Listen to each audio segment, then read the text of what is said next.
pangalan ng Ama, ng Anak, at ng Espiritu Santo. Amen. At sa Krisma ng iyong kaligtasan, pinapahiran ka ng Diyos bilang pari, propeta at hari, ngayon at magpasawalang hanggan. Amen. Amen.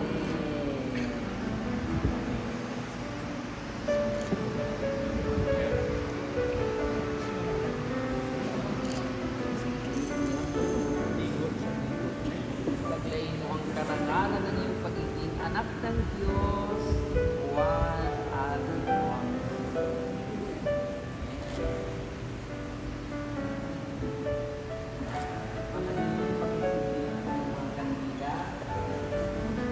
Para sa nananipong mga ilaw sa mga kandila ng mga ninong at ninong. Ang ilaw ng kandila ay tanda ng liwanag ni Kristo na tinanggap ng bagong binyag at bagong Kristiyano na si Juan at Jose. Sa tulong ninyo mga magulang, mga ninong at ninang, mag-alap ito sa kanyang puso at diwa hanggang sa pagbabalik ni Kristo na ating Panginoon. Amen.